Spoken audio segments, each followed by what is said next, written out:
All right, hey babies, it's Monday. We're going to read chapter 19 today.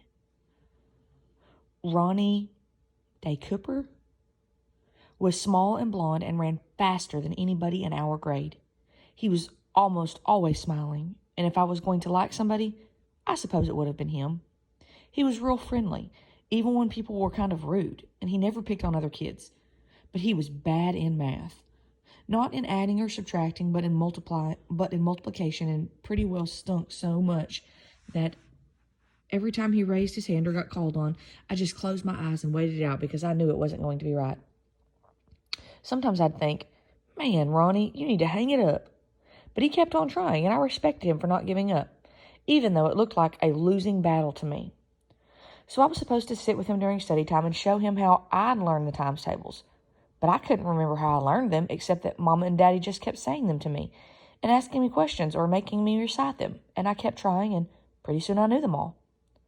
I could tell Ronnie was embarrassed that I was going to be teaching him, because the first time I came over to his desk, he just looked down at his feet. Now, I know it's hard not to do well at something, and I know it's hard to need help, so instead of not saying anything or waiting for him to say something, which would be my cold hard heart routine, I ended up saying hi, because I felt awful seeing friendly, happy Ronnie, the fastest runner, looking so uncomfortable and feeling so bad about himself. Hi, Ronnie, I said as I sat down at the desk next to his, which was the only time I'd said hello to another kid since I started coming there weeks ago. I believe Ronnie was unaware of the greatness of my effort, though, because he just mumbled, "Hey," back, and was still watching his shoe, like seeing it scrape along the floor was the most interesting thing ever. Well, if this had been big-headed Calvin Faribault, who thinks he's too fine for his own reflection, I would say he was being beyond rude. But this was Ronnie, and he was just a good guy feeling down. My rock-hard heart swelled up a little bit, even though I didn't want it to. I talked to Ronnie real quickly so nobody could hear us, and he wouldn't get any more embarrassed. "Want to play a game?" I asked. "Want to play a game, Ronnie?" He looked at me just halfway to see if I was serious or teasing him or just plain crazy. "What kind of game?" he asked. "A brain game," I said. "It's like an obstacle course for your brain." "I'm not too good at brain stuff," he mumbled, and went back to being fascinated with the shoe. "Yes, you are. You just don't know it," I told him. "Ronnie, you do run a lot." "I run all the time." "I bet if I ran all the time, I could be as fast as you," I said. "I doubt it," he said back, which got me a little peeved, but at least he was looking straight at me now, and all of his shame was gone. He was getting ready to go. "Anyway," I said, because I decided to let that last bit lie. "It's all about practice. We're going to have to practice for this game, and then we're going to play, and I'm going to beat the pants off you forever unless you keep practicing. If you practice, you might beat me sometimes.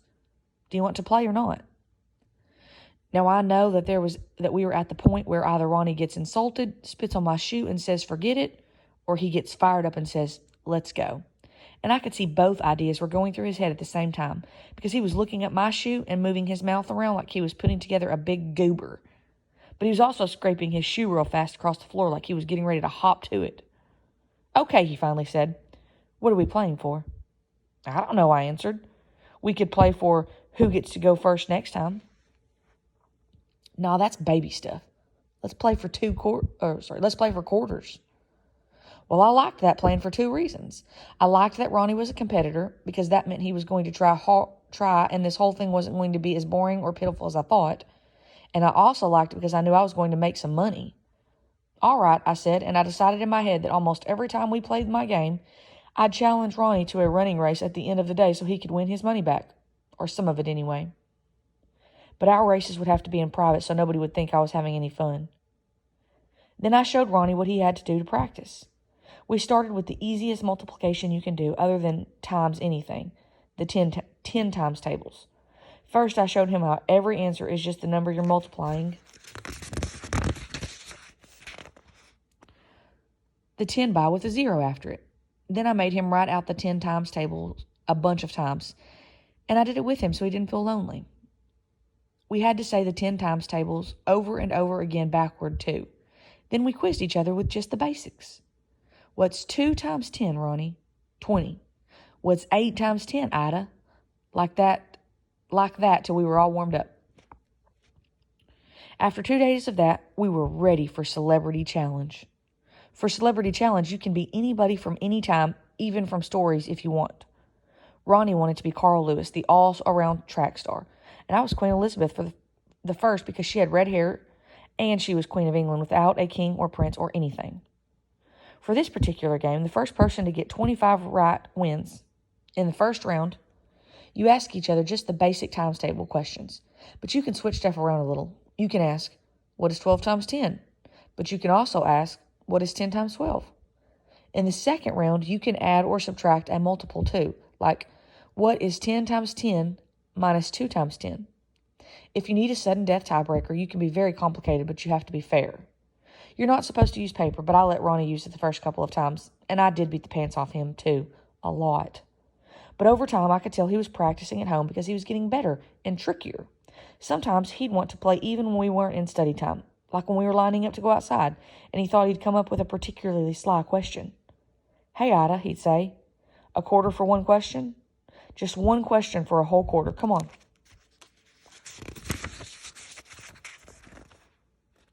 But most times, I wouldn't even talk back to him because I didn't want to hear the other kids thinking I was hanging around with anybody.